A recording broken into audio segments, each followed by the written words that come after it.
ನಮ್ಮ ಬೆಂಗಳೂರಿಗೆ ಮತ್ತೆ ಸ್ವಾಗತ.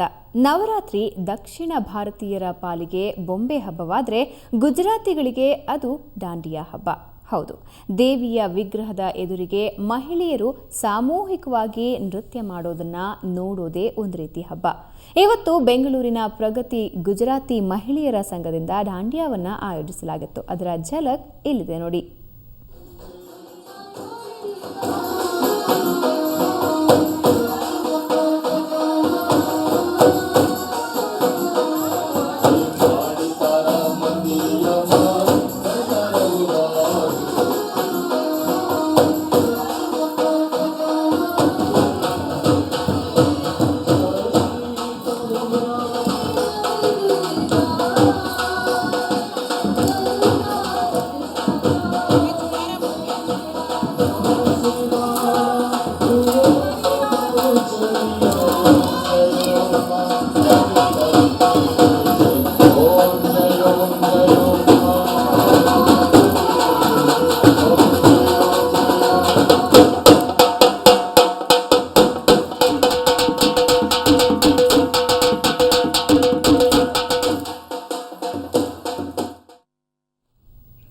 ಇನ್ನು ದಸರಾ ಅಂದ ತಕ್ಷಣ ಮೈಸೂರು ನೆನಪಾಗುತ್ತೆ. ಮೈಸೂರಿನಲ್ಲಿ ದಸರಾ ಸಂಭ್ರಮ ಮೇಳೈಸಿದ್ರೆ ಇತ್ತ ಸಿಲಿಕಾನ್ ಸಿಟಿಯಲ್ಲೂ ದಸರಾ ಸಂಭ್ರಮ ತುಂಬಾ ಜೋರಾಗಿದೆ.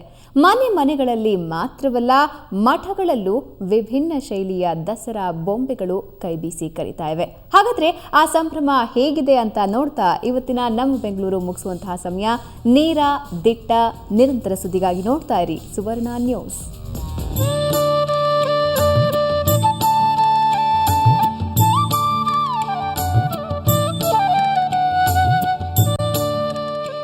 ಒಂದೆಡೆ ಮೈಸೂರು ಜಂಬೂ ಸವಾರಿ, ಶ್ರೀನಿವಾಸ ಕಲ್ಯಾಣ, ರಾಮನ ಅವತಾರ, ಪ್ರಹ್ಲಾದ ಪಟ್ಟಾಭಿಷೇಕ, ಗರುಡ ವಾಹನ, ಅಬಾಬಾ ಒಂದ ಎರಡ, ಹೀಗೆ ಸಾಲು ಸಾಲಾಗಿ ಬೊಂಬೆಗಳ ಪ್ರದರ್ಶನ ಪ್ರತಿಯೊಂದು ಪೌರಾಣಿಕ ಐತಿಹಾಸಿಕ ಸನ್ನಿವೇಶಗಳನ್ನ ಕಣ್ಣಿಗೆ ಕಟ್ಟಿಕೊಡುವಂತಿದೆ.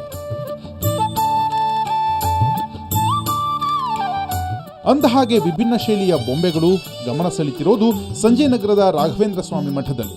ಮೊದಲು ತಮ್ಮ ಮನೆಯಲ್ಲಿ ಬೊಂಬೆ ಕೂರಿಸುತ್ತಿದ್ದ ಪ್ರಮೀಳಾ ರಾವ್ ಇದೀಗ ಮಠದಲ್ಲಿ ಬೊಂಬೆಗಳನ್ನ ಸಾರ್ವಜನಿಕ ದರ್ಶನಕ್ಕಿಟ್ಟಿದ್ದಾರೆ. ಮನೆಯಲ್ಲಿ ಜಾಗದ ಅನಾನುಕೂಲತೆ ಇದ್ದಿದ್ದರಿಂದ ಕೆಲವು ಮಂದಿ ಅದನ್ನ ಇಡೋದನ್ನು ಬಿಟ್ಟು ಬಾಕ್ಸ್ಗಳಲ್ಲಿ ಇಡುವಂಥ ಪ್ರಮೇಯ ಪ್ರಾರಂಭ ಆಯಿತು. ಆ ನಂತರದಲ್ಲಿ ನಾವೆಲ್ಲ ಇದು ಯಾಕೆ ಸಾಮೂಹಿಕವಾಗಿ ಇದೊಂದು ಕಾರ್ಯಕ್ರಮವನ್ನು ಹಮ್ಮಿಕೊಂಡ್ರೆ ತಪ್ಪೇನು ಅಂಥೇಳಿ ಕಳೆದ 3 ವರ್ಷದಿಂದ ಸಣ್ಣ ಪ್ರಮಾಣದಲ್ಲಿ ಪ್ರಾರಂಭವಾದದ್ದು ಈ ಸಲ ಇಷ್ಟೊಂದು ದೊಡ್ಡ ಪ್ರಮಾಣಕ್ಕೆ ಬಂತು. ಇನ್ನು ಮನೆಗಳಲ್ಲಿ ಬೊಂಬೆಗಳನ್ನು ಕೂರಿಸಿ ಪೂಜೆ ಮಾಡೋದಕ್ಕೆ ಆಗದೆ ಇರೋರು ಮಠಕ್ಕೆ ಬಂದರೆ ಕಣ್ತುಂಬ ಬೊಂಬೆಗಳ ದರ್ಶನ ಮಾಡಿಕೊಳ್ಳಬಹುದು.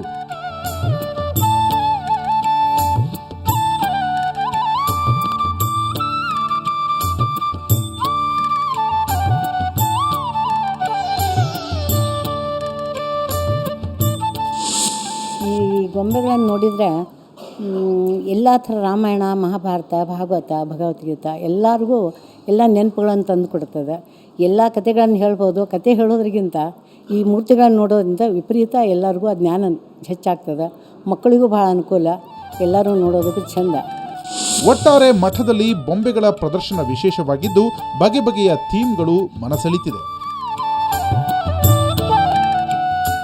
ಬೆಂಗಳೂರಿನಿಂದ ಕ್ಯಾಮರಾಮನ್ ಸುರೇಶ್ ಜೊತೆ ಮಮತಾ ಮಾರ್ಥಾಳ, ಸುವರ್ಣ ನ್ಯೂಸ್.